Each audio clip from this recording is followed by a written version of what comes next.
Seigneur, merci pour ce moment de grâce, ce moment de bénédiction.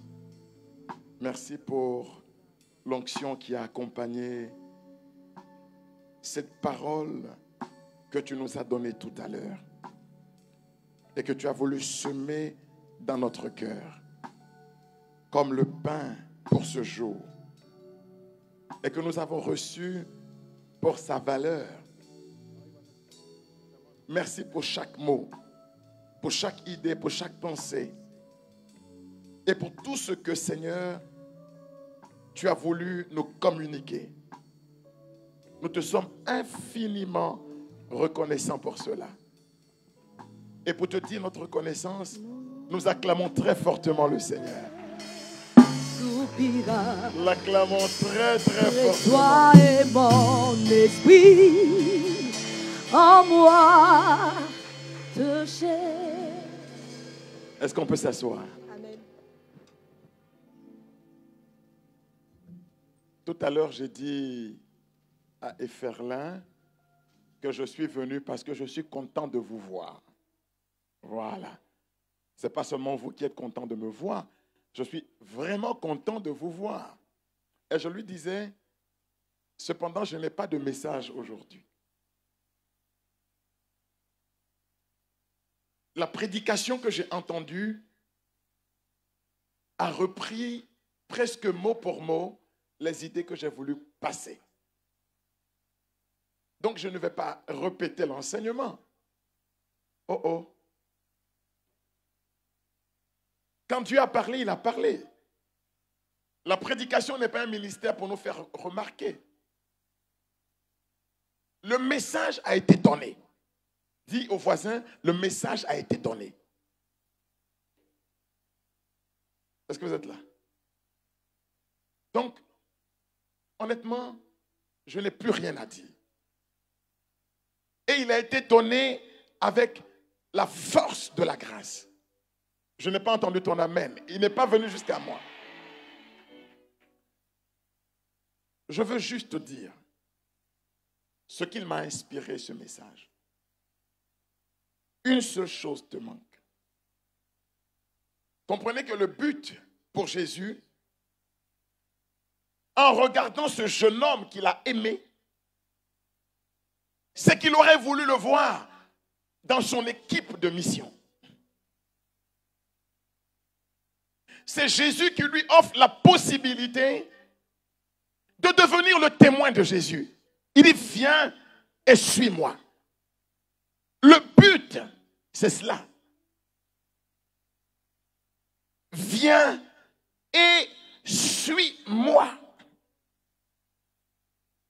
Marche avec moi. Je veux que tu sois là où je suis. Je veux que mon serviteur y soit. Suis-moi. Ce que tu dois vendre, c'est tout ce qui t'empêche de répondre à cet appel. On dit qu'il avait de grands biens. On n'a pas mis un nom sur les biens qu'il avait. Le but, c'est de marcher avec lui. Qu'est-ce que ça m'a inspiré? Comprenez? Il y a bien et bien. Est-ce que quelqu'un peut dire bien et bien?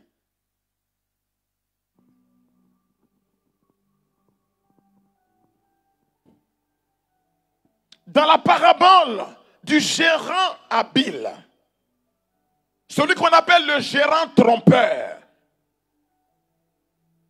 à qui on a demandé de faire les comptes de sa gestion, et qui, voyant la menace de l'audit, appelle les gens et leur dit, combien tu dois? Quelle est ta créance? Un dit, je dois 10 barils. Il dit, vite, écrit 5. Cet homme dont Jésus a fait l'éloge, dans cette parabole que vous trouvez dans l'évangile de Luc au chapitre 16, il y a 2 versets qui m'ont bouleversé et que qui sont les conclusions vers lesquelles la prédication de Marcel m'a amené. Donc j'ai froissé ma prédication, je l'ai jetée. Hein. C'est le plus important. Parce que c'est une prédication qui est déjà dépassée. Paul dit, c'est partiellement que nous prophétisons. C'est partiellement que nous enseignons. Donc, ce que j'avais prévu de dire n'est plus d'actualité. Cela est déjà dépassé. Oh oh. Le message est déjà passé. Mais voici ce que dit la parabole du gérant habile. Jésus dit dans cette parabole, celui qui est digne de confiance dans les moindres choses est digne de confiance aussi dans une grande. Celui qui est malhonnête dans les moindres choses est malhonnête aussi dans une grande. Verset 10. Verset 11, il dit, si donc vous n'avez pas été digne de confiance pour l'argent malhonnête, qui vous confiera le bien véritable? Dans la pensée de Jésus, il y a les biens et puis il y a le bien véritable. Quand Jésus nous demande de quitter les biens, c'est pour les substituer par un bien qu'il appelle le bien véritable. Ce n'est pas pour que tu sois dépourvu. N'aie pas peur. Avec Jésus, tu ne seras jamais dépourvu. C'est un bien contre un bien. Le bien qui passe contre le bien véritable. Ce que Jésus nous propose, c'est d'évacuer le vase que tu es des biens qui ne sont plus utiles pour que lui, Dieu, te restitue un bien supérieur. Il veut que tu sois vide des biens qui passent pour qu'il mette en toi le bien véritable. Je n'ai pas entendu ton amen fort. Nous sommes le contenant. Il veut mettre un contenu. Mais malheureusement, quand il vient, le contenant est plein. On ne peut pas remplir ce qui est déjà rempli. Oh oh. Ce qu'il te demande, c'est d'évacuer ce qui n'a pas de valeur. Parce qu'il veut mettre des choses excellentes à l'intérieur. Quand il dit vends tout ça. Vous connaissez la parabole de la perle fine. On dit que quelqu'un a découvert un trésor.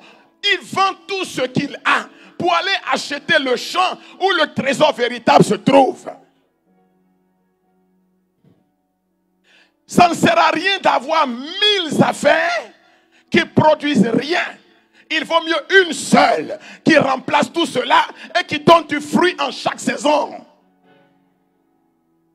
Dieu ne veut pas que tu aies une vie encombrée, mais il veut que tu aies une vie excellente. Il y a les biens et il y a le bien véritable. Au jeune homme, ce qu'on a demandé de vendre, c'est les biens. Mais ce qu'on lui propose, c'est le bien véritable. Mais tu ne peux pas accéder au bien véritable si tu n'as pas vendu les biens qui doivent être dépassés.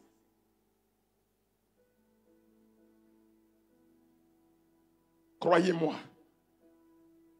vous ne serez pas dans le manque.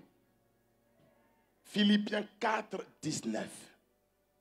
Le Dieu que nous servons, mon Dieu, pourvoira à tous vos besoins selon sa grande richesse et avec gloire en Jésus-Christ. Ne regardez plus jamais ce verset avec un regard suspicieux d'un Dieu tyrannique qui veut vous faire souffrir et qui veut vous dépouiller, qui veut vous brutaliser. Mon Dieu ne brutalise personne. Mon Dieu est un Dieu qui bénit. Quand on raconte la parabole du jeune homme riche, ça fait peur. On dirait un film d'intrigue. Beaucoup ont l'idée d'un Dieu aux aguets qui veut nous mettre en situation dangereuse, difficile. Ce n'est pas le Dieu de Jésus-Christ. Hein? Oh oh. Le Dieu de Jésus-Christ. David en parle déjà dans le psaume 23. L'Éternel est mon berger. Je ne manquerai de rien. Il me conduit au calme, vers les eaux tranquilles. Et il refait mon âme. Il m'amène vers les verts pâturages. Tous les jours de ma vie, la grâce et le bonheur m'accompagneront. C'est celui-là le Dieu de Jésus-Christ. Ce n'est pas un Dieu tyrannique. Quand il a regardé ce qu'il a aimé, il ne peut pas soupçonner le mal. Car l'amour ne soupçonne pas le mal. Oh, le Dieu de Jésus-Christ, il est Deus Carita Est. Il est amour.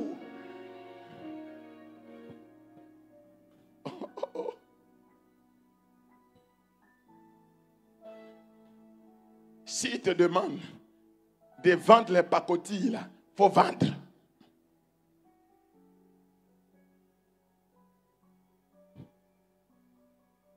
Il veut t'amener vers des choses excellentes. C'est-à-dire, quand il te regarde et puis il t'a aimé, il ne te voit pas dans la position où tu es là. Oh, oh. En Matthieu, le chapitre 6, il a dit, ne vous inquiétez pas du lendemain. Le lendemain s'inquiétera de lui-même. Il dit, regardez les herbes des champs, les lits des champs. Il dit, Salomon, dans toute sa gloire, n'a pas été habillé comme l'une de ces herbes-là. Et pourtant, elles sont là le matin et le soir, on les jette au feu. Mais regardez, si Dieu habille les herbes des champs avec autant d'élégance, pourquoi tu te préoccupes d'un vêtement? Il ne faut pas que Dieu vous fasse peur. Hein? Quand on parle de la radicalité de l'évangile, souvent, ça donne les gens sont dans une anxiété. Mais l'anxiété de qui? Mais quand vous connaissez Dieu, quand vous connaissez Papa Dieu, mais vous ne pouvez pas vivre dans l'anxiété. Vous ne pouvez pas vivre dans l'anxiété. Sainte Thérèse de l'Enfant Jésus dit qu'avec Dieu, on joue à qui perd gagne. On te dit fais une petite mise pour avoir le jackpot et tu as peur. Qu'est-ce qui te fait peur? Tu as peur de quoi même?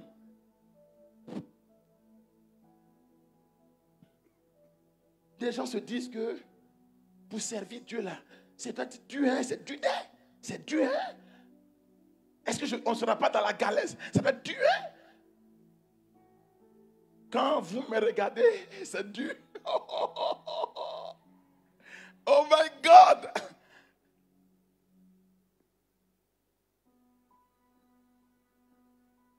Quitte les biens de pacotille, va vers le bien véritable. Si Dieu demande que l'on renonce à ceci, c'est parce que cela a plus d'éclat que ceci. Vous avez compris ça? Je suis venu vous dire, pour parler du bien véritable. C'est quoi le bien véritable? C'est quoi le bien véritable? Le catéchisme de l'Église catholique nous dit que nous avons reçu le Saint-Esprit comme une avance des biens à venir. Le bien véritable, c'est le Saint-Esprit. Le bien véritable, c'est le Saint-Esprit. Le bien véritable, c'est le Saint-Esprit de Dieu.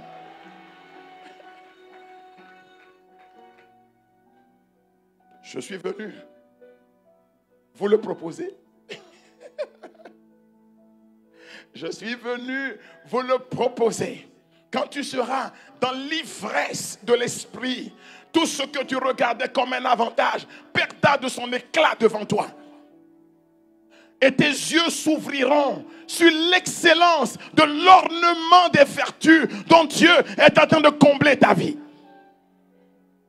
Quand Jésus a vu l'effort qu'il faisait, Il avait besoin de lui donner quelque chose qui le porte encore plus haut. Il avait besoin des ailes de l'aigle pour monter plus haut. Mais il n'avait pas compris cela. Il s'en alla tout triste parce qu'il ne savait pas la valeur de ce que le Seigneur lui proposait. Vous savez, quand vous ne connaissez pas la valeur de quelque chose, quand on vous donne, ça ne vous sert à rien. Jésus nous a dit, il est avantageux pour vous que je m'en aille. Car si je ne m'en vais pas, il ne viendra pas. Regardez, Jésus lui-même a hâte que cette chose nous soit donnée comme un avantage dans notre vie. Prémisse des dons à venir. Première avance, le Saint-Esprit.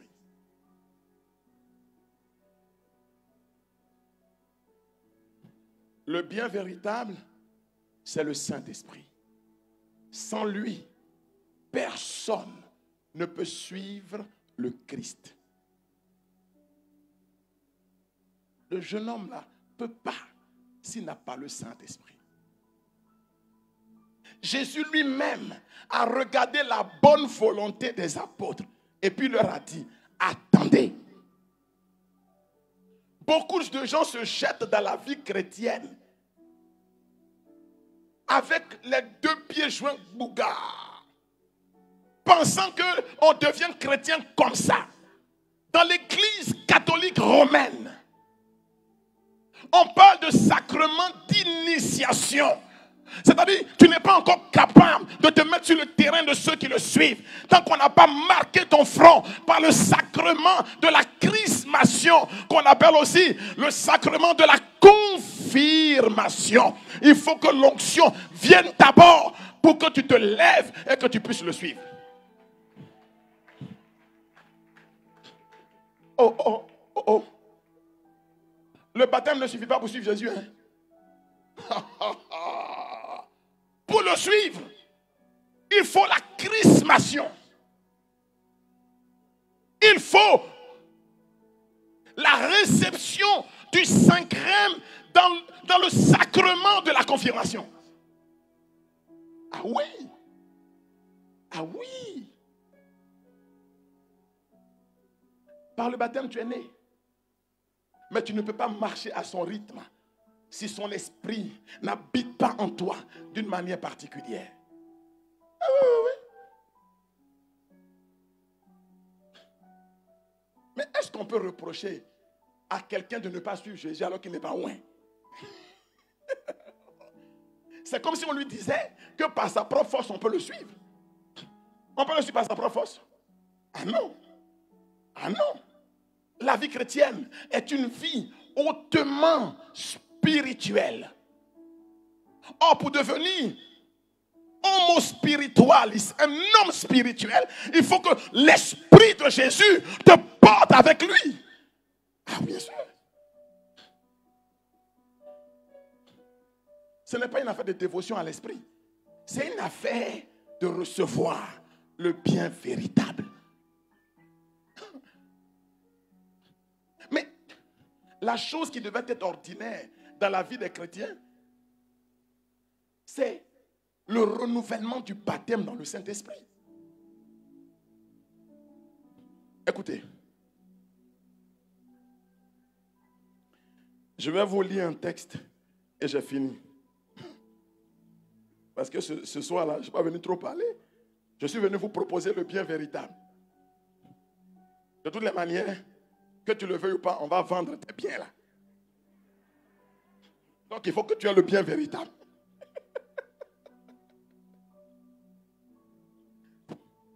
Non, Jésus est fort. Il nous a tout dit.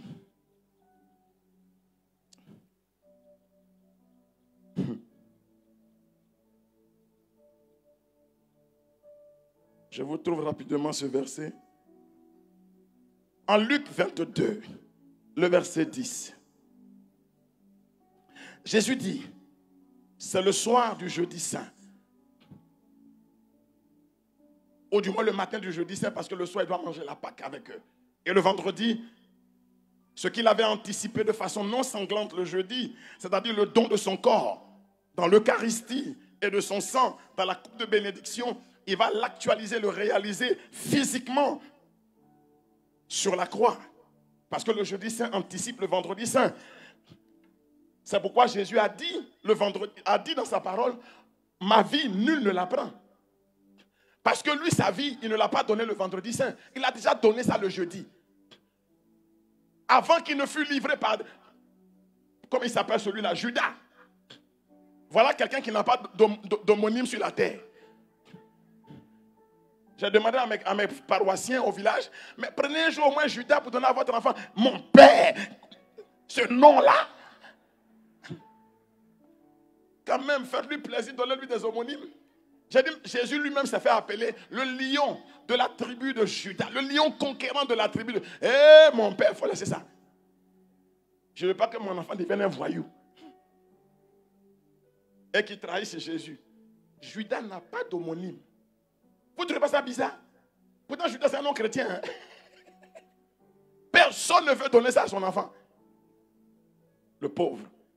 Mais avant que Judas ne sorte, dans la nuit, dans la ténèbre de son cœur, pour commettre son forfait et substituer mon Seigneur contre 33 pièces d'argent, Jésus avait déjà réalisé l'œuvre du salut. Il a dit, prenez ceci, c'est mon corps. Prenez ceci, c'est mon sang. Il reste quoi? Judas va donner quoi? Judas a mis son travail, c'est quoi même? Si on est là à critiquer Judas, on lui donne de l'importance. Mais Judas n'a aucune importance dans l'affaire du salut. Excusez-moi de le dire comme ça. Parce que moi, mon Seigneur a dit que sa vie, nul ne peut la prendre. C'est lui-même qui la donne. Et il a donné ça le jeudi saint, quand il a institué l'Eucharistie. Il n'attendait que les heures pour l'accomplissement de cela visiblement à la croix. C'est bon pour tout le monde? Mais ce jeudi-là, le matin, il nous a fait une révélation. C'est cette révélation que je voulais te donner maintenant. Il dit, quand vous entrerez dans la ville pour aller faire la préparation de ma Pâque, vous trouverez un homme portant une cruche d'eau. Il dit, suivez-le dans la maison où il entrera. Vous verrez un homme. C'est quoi cette présentation? Portant une cruche d'eau. Or, nous savons que le symbole de l'esprit, c'est l'eau. Jésus dit, l'homme que vous devez suivre, c'est celui qui porte la cruche d'eau. Si il n'a pas la cruche d'eau, tu ne peux pas avancer. Il a dit à la Samaritaine en Jean 4, une source d'eau naîtra en toi. Et en Jean 7, des fleuves jailliront de toi. Parce que tu auras suivi celui qui est la source, qui porte la cruche d'eau. Mais il n'y a pas de vie chrétienne possible sans la cruche d'eau. Sans celui qui porte la cruche d'eau. On ne peut pas marcher derrière Jésus si on ne marche pas avec celui qui porte la cruche d'eau. Oui. Sans le Saint-Esprit, la vie chrétienne n'est pas possible. Ne confondez pas la vie chrétienne avec les sympathisants de l'Église. Nous ne sommes pas des sympathisants de l'Église. Nous sommes le corps du Christ. Nous sommes les membres de son corps. Nous sommes les membres de son corps. Et nous sommes habités par son esprit. C'est ce que nous sommes. Je ne suis pas un sympathisant de l'Église. Je suis une pierre dans la construction de l'Église.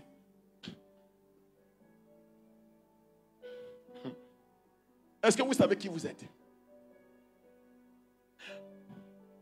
1 Corinthiens 3, 17.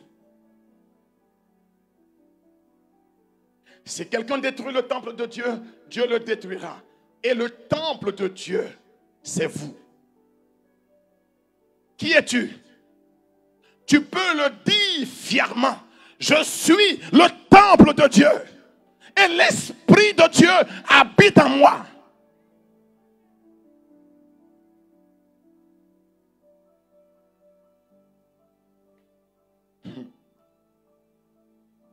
Oh oh.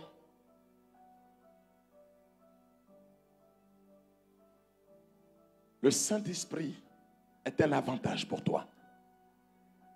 Une seule chose te manque. Le baptême dans la puissance de l'Esprit. Voilà ce qui te manque. Quand le Saint-Esprit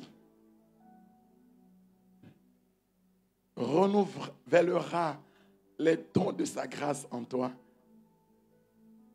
ce que l'argent n'a pas pu acheter pour toi, ce que l'homme n'a pas pu faire pour toi, Dieu l'accomplira pour toi. Hébreux 11, 4.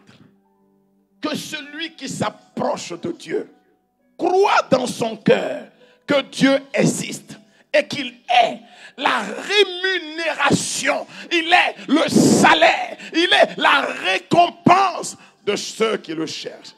Excusez-moi, vraiment moi, aucun bien de la terre ne peut me suffire. Une seule chose me suffit, c'est Dieu lui-même. Je veux Dieu.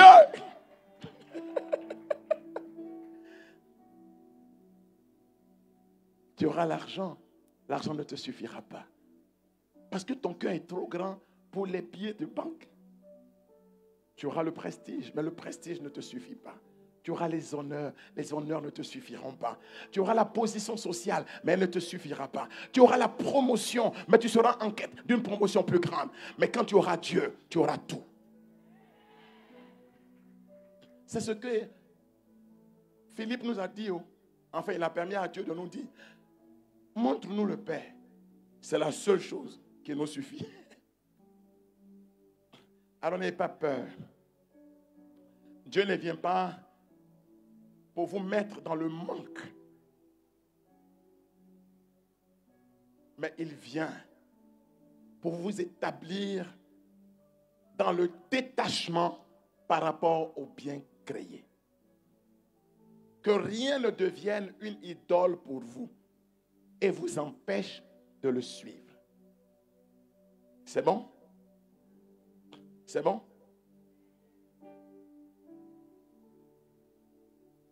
Si la promotion dans ton travail doit t'éloigner de Dieu, dis à Dieu, garde cette promotion.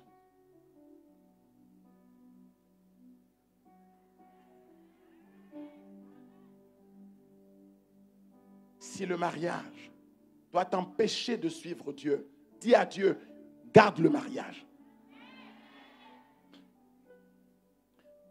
Si un cadeau doit t'empêcher de suivre Dieu, dis, garde le cadeau. J'ai tellement aimé la prédication de tout à l'heure. Oui. Que Dieu vous donne seulement ce qui veut vous permettre de progresser dans votre relation avec lui et d'avancer dans votre vie chrétienne. Le reste là, laissez ça de côté.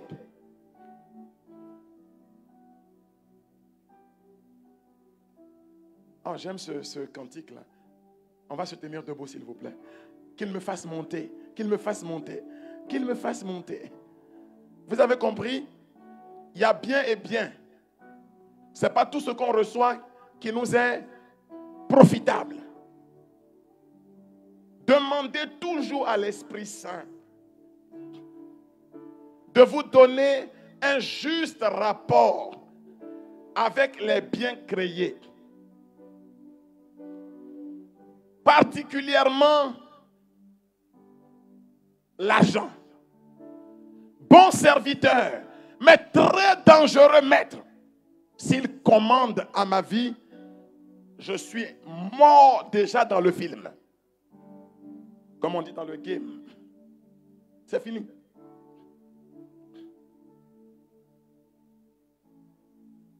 Des gens ont été bénis, ils sont richissimes. Mais ça ne les empêche pas d'être eux-mêmes. 1 Jean chapitre 2, verset 16. Jeunes gens, n'aimez pas le monde, ni rien de ce qui est dans ce monde. Le monde dont il parle, il en donne les caractéristiques. La convoitise de la chair. Quand tu demandes quelque chose à Dieu, pourquoi tu le demandes à Dieu? Pour être au centre de l'attention ou pour que gloire soit donnée à ton Dieu? La convoitise de la chair. La convoitise des yeux. Et puis il termine en disant, et l'orgueil des richesses. Voici les 3 choses qu'il faut fuir. Désir de posséder, d'amasser. Désir de dominer. Et l'orgueil qui nous conduit à l'arrogance et au mépris des autres. C'est ça qu'il faut fuir. C'est ça qu'il faut vendre.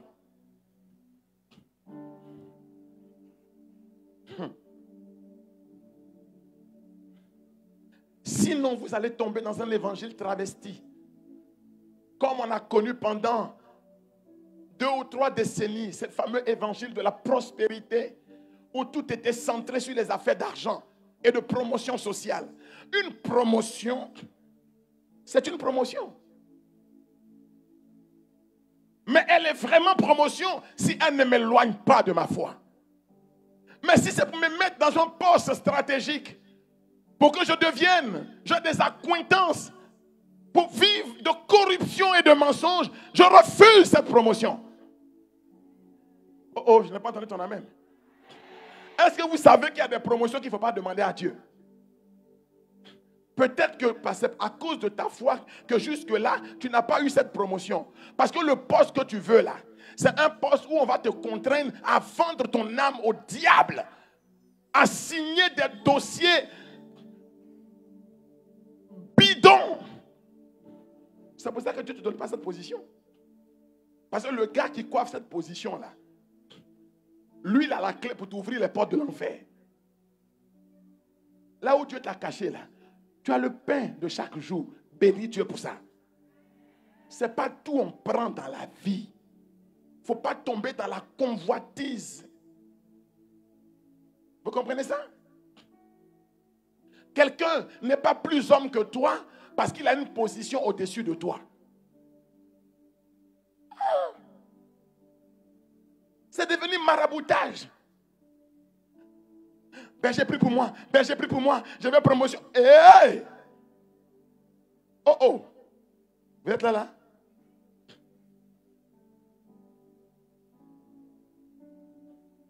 Aujourd'hui même, avant que je ne vienne ici, j'ai une de mes filles qui est venue me raconter en pleurs qu'elle vient de recevoir une lettre de licenciement.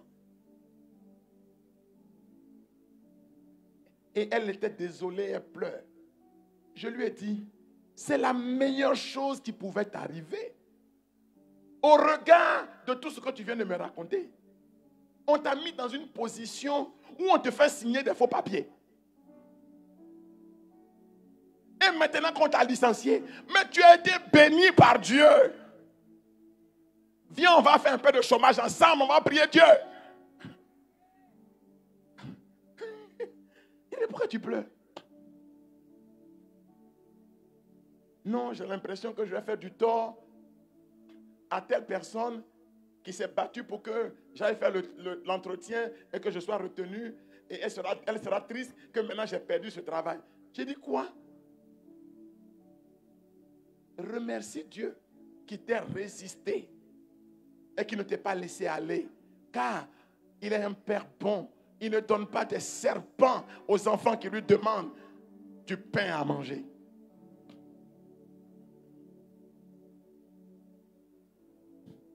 Y a-t-il des enfants de Dieu ici? J'ai une bonne nouvelle pour vous. Vous seulement qui êtes ici. Si une porte se ferme devant vous, gardez votre calme. Dieu est en train d'ouvrir un portail.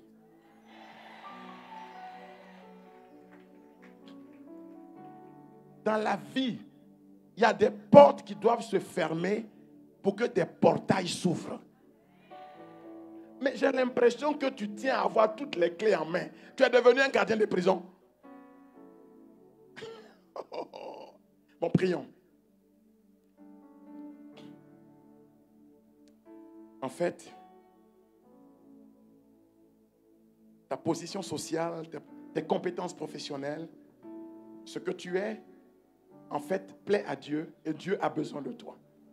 Il veut t'utiliser, il veut que tu sois son serviteur. Il a posé son regard sur toi et il t'a aimé. Amen. Il veut maintenant que tu comprennes que rien ne doit t'empêcher de te mettre en mission. Il veut nous mettre en mission. Levez les mains s'il vous plaît. Service d'ordre, accompagnez-moi rapidement parce qu'il y aura la messe tout à l'heure. Ça va se passer en 5 minutes. Il y a des gens ici que Dieu veut mettre en mission, qui doivent répondre à leur appel et ils avaient peut-être un peu peur. Mais maintenant, je pense que beaucoup de choses ont été semées et suffisamment semées pour que nous puissions répondre à l'appel. 18h, c'est la messe. Me voici, le ciel est ouvert. Sur la vie de beaucoup, le ciel est ouvert. Papa, tu m'appelles. Dieu, donne-leur l'onction, donne-leur la puissance de ton esprit. Renouvelle les dons du Saint-Esprit. Renouvelle pour nous la Pentecôte. Pour que là où tu les as plantés, dans l'entreprise où ils sont, dans la vie sociale où ils vivent, ils soient les témoins, des témoins de ta gloire et de ta puissance. Dans les profondeurs, qu'ils soient tes messagers, tes mains, tes pieds, ton visage, ta parole, ton regard. Utilise-les maintenant. Donne-leur l'onction. Facilite par la puissance de ton esprit. Le ciel est ouvert. Karamama chérie bébé. Kirima sota mama mama. Kirima mama mama. Le ciel est ouvert. Kirima sharaba baba. Papa. Kirima sotora bobo. Me voici. Papa, me voici. Fais-moi monter. Dis Saint-Esprit, viens. Dis Seigneur, revêt-moi de ta puissance. Envoie sur ma vie la puissance de ton esprit. Et facilite ma marche à ta suite. Je veux te donner l'unique réponse que je n'ai pas encore donnée. Comme Marie, je veux dire fiat. Je veux dire fiat à ta volonté. Je veux dire oui à ta volonté. Est-ce que quelqu'un peut dire je veux dire oui à ta volonté? Est-ce que quelqu'un peut dire je veux dire oui à ta volonté? Je veux voir. Dis oui à ta volonté. Oui à ton plan, à ton appel. Oui à ce que tu veux faire de ma vie. Je veux voir ce que l'homme n'a point vu. Dis Seigneur, prends-moi. Dis Seigneur, prends-moi, me voici. Dis prends-moi, me voici. Dis prends-moi, me voici. Papa, me voici. Monte ici. Papa, me voici. C'est le temps. Monte ici. C'est le temps. Nos mains sont levées. Il y a plusieurs personnes ici que le Seigneur est en train de marquer d'une onction particulière. Le Seigneur est en train de faciliter parce qu'il te donne l'onction. Il te donne l'onction. Il te donne l'onction pour répondre à son appel, pour répondre à sa mission. Il a besoin de toi. Il a besoin de toi. Il a besoin de toi. Je dis, recevez cette onction. Aidez-moi s'il vous plaît en amenant les personnes ici s'il vous plaît. La puissance et la gloire du Saint-Esprit. Plusieurs personnes ici. Le Seigneur te donne la force de mener la lutte contre ce penchant qui est en toi et qui te résiste. Contre cette écharpe dans ta chair et qui te résiste et qui t'empêche d'aller de l'avant et qui t'empêche d'aller de l'avant et d'être ce que tu dois être. Seigneur, nous avons décidé de tout vendre. Vendre tout ce qui nous empêche de répondre efficacement à ton appel en accueillant le bien véritable. Seigneur, commence à nous visiter. Il y a plusieurs personnes ici qui ne savaient pas que Dieu pouvait les utiliser efficacement Et le regard aimant de Jésus s'est posé sur vous.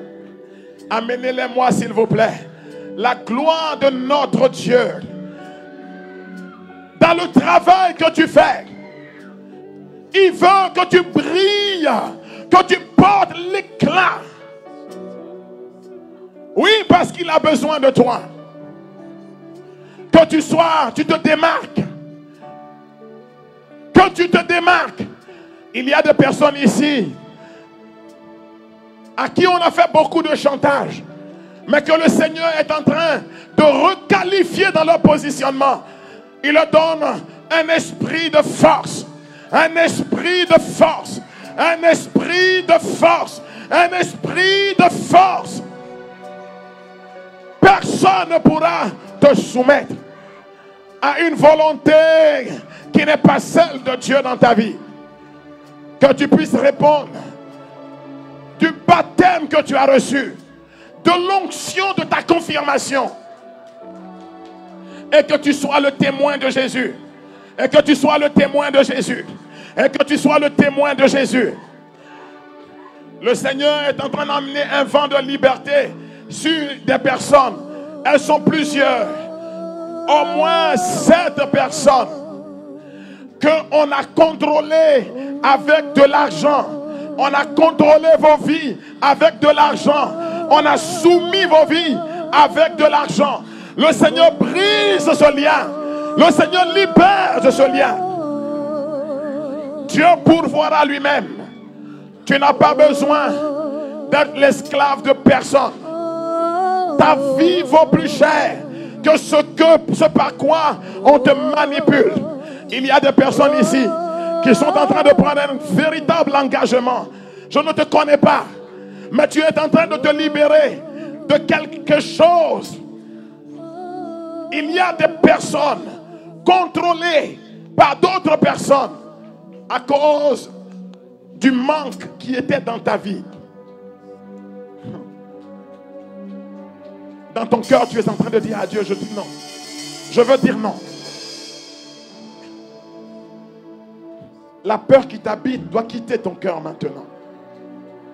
La peur qui t'habite doit quitter ton cœur. Le Seigneur pourvoira. Levez les mains s'il vous plaît. Il y a une grande onction. Donnez-moi un instant s'il vous plaît. Donnez-moi un instant s'il vous plaît. Je suis en train de sentir quelque chose de grand. Il y a des personnes ici que Dieu a choisi pour qu'ils viennent avec lui. Il veut les mettre dans son équipe à lui. Comme ce jeune homme. Excusez-moi. J'aime l'atmosphère de ce moment. Parce qu'il y a quelque chose de grand qui est en train de se passer. Le diable, comme un braqueur, a voulu éteindre la lumière qui est en toi.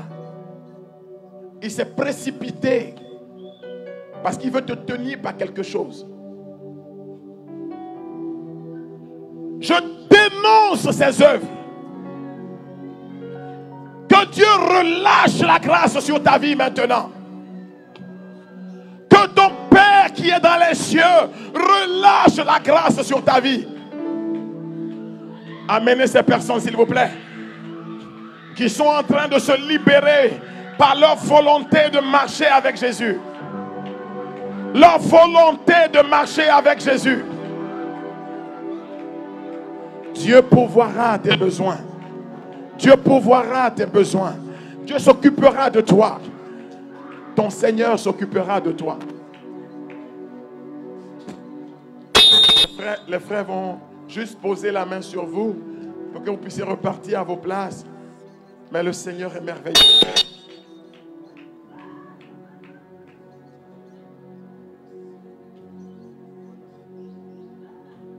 Il y a des personnes à qui on a proposé, on a fait des offres.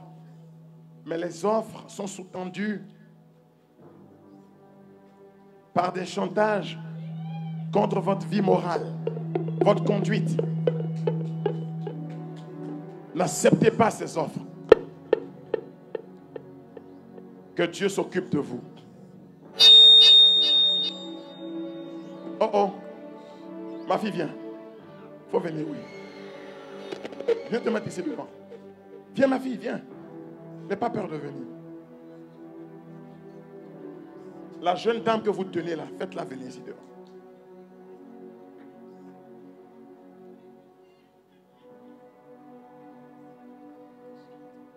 Je souhaite que,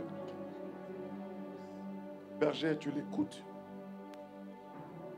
et que vous la mettez dans une équipe d'activité de missionnaire parce que Dieu a sa main sur elle. Et la renonciation qu'elle est en train de faire est importante.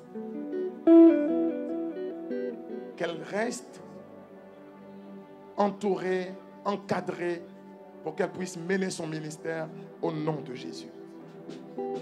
Et qu'elle soit l'instrument de Dieu pour faire du bien autour d'elle. Ô Marie, étends ton manteau bleu sur notre assemblée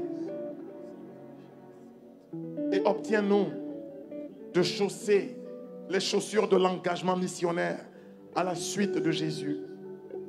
Que nous soyons les missionnaires du Christ, là où nous sommes semés, partout où nous vivons. Il a dit lui-même que votre lumière brille aux yeux des hommes, qu'ils voient le bien que vous faites, qu'ils donnent gloire à votre Père qui est dans les cieux. Seigneur, que tous ces frères et sœurs qui sont là deviennent des lumières, des phares qui éclairent partout où tu les as semés. Et qu'ils soient le sel de la terre. Seigneur, qu'ils soient ta bouche là où prêtres et religieuses ne peuvent pas arriver. Qu'ils soient tes mains pour agir là où tu les as semés. Que ta bénédiction soit sur leur vie et que la gloire te revienne. Toi que nous voulons acclamer maintenant au nom de Jésus-Christ. Amen.